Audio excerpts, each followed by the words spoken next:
News India 27 नव्या पिढीचं नवं माध्यम। नाशिक शहरातील जुने नाशिक परिसरात स्मार्ट सिटीच्या वतीने पाईपलाईन टाकण्याचं काम सुरू असताना मधली होळी परिसरात पेशवेकालीन रहाड सापडली आहे।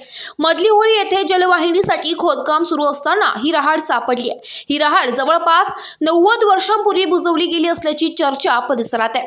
ही रहाड पेशवे असून अशा जवळपास 22 रहाडी जुने नाशिक परिसरात असण्याची शक्यता देखील आहे।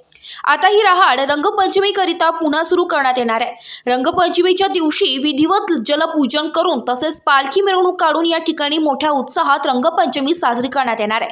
ही रहाड 12 बाय 12 फूट असून या रहाडीची खोली 5.5 फूट आहे। रंगपंचमीसाठी या रहाडीत नैसर्गिक केशरी रंग व खास फुलांपासून तयार करण्यात येणार आहे।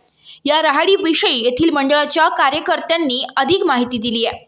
ही मधल्या होळीची जी रहाड आहे ही पुरातन पेशवेकालीन रहाड आहे आणि जे जाणते जुने जे लोक आहेत त्यांनी सांगितलं 80 वर्षापूर्वी ही रहाड उघडली गेली होती।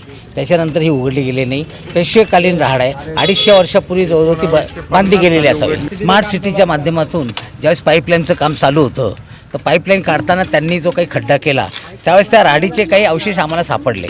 मग त्याच्यानंतर त्यांना आम्ही रिक्वेस्ट केली। स्मार्ट सिटीवाल्या लोकांनी आम्हाला खूप मदत केली, सहकार्य केलं आणि त्यांनी सांगितलं ठीक आहे, जर काही पुरातन लोकांची भावना असलेली जर का रहाड असेल तर आम्ही ते काम वेगळ्या मार्गाने नेऊ। त्याप्रमाणे त्यांना आम्ही रिक्वेस्ट केली की तुमची पाईपलाईन जी आहे ती वेगळ्या मार्गाने न्या। त्याप्रमाणे सहकार्य करून त्यांनी ते पाईप काढले आणि आज ह्या घडीला तुम्हाला जी दिसते रहाड त्या पद्धतीने ती उभी आहे। आणि त्याप्रमाणे आता 30 तारखेला रंगपंचमी आहे। त्या दिवशी विधिवत पूजा अर्चा करून या रहाडीमध्ये रंगपंचमी साजरी केली जाईल। रंगोत्सव साजरा करण्यासाठी शासकीय स्तरावरच्या लागणाऱ्या सर्व परमिशन पोलीस खात्याच्या तसेच महानगरपालिका स्मार्ट सिटी अंतर्गत पुरातत्व विभाग जिल्हा कलेक्टर ऑफिस सर्व ठिकाणच्या परमिशन आम्ही घेतल्या आणि जवळजवळ 80 वर्षानंतर आम्ही रहाड ही सर्व रंगप्रेमींसाठी ओपन करून देण्यात आहे। पारंपरिक पद्धतीने रंगोत्सव साजरा होणार आहे।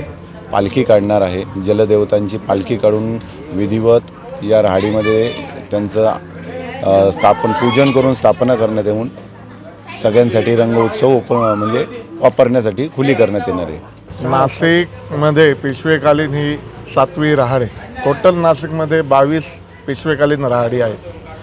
एक म्हणजे आपलं शनी चौकामधली आलं लक्षात पंचवटीमध्ये, दुसरी दिल्ली दरवाजापाशी, त्याच्यानंतर तिवंद चौकामध्ये आहेत, तांबड गल्लीत आहे, हे मधले दंडे हनुमानापाशी आहे। त्याच्यानंतर मधली होळी आहे, सूर्यनारायण मंदिरापाशी रहाड एक, त्याच्यानंतर खाली रोकडोबाच्या तिथं पण एक रहाड होती, ती काय अजून लक्षात नाही येते पण तिथं पण सांगतं। आणि ही 50 वर्षानंतर ही रहाड आणि आमचे पूर्वज जे होते म्हणजे आमचे आजोबा किंवा जे मधल्या होळी तालीम संघाचे पदाधिकारी म्हणजे वामनराव चंद्रात्रे, त्याच्यानंतर वसंतदेव धर्माधिकारी आलं लक्षात, त्याच्यानंतर हे रामचंद्र देव आणि कोण लक्ष्मीकांत दीक्षित यांनी त्यावेळेस सांगितलं की ही 50 वर्षापूर्वी ही रहाड ओपन 1950 साली ओपन केलेली होती। त्याच्यानंतर ही आज 72 वर्षानंतर ओपन झालेली आहे। Hemant Kalmegh, news India Marathi, Nashik.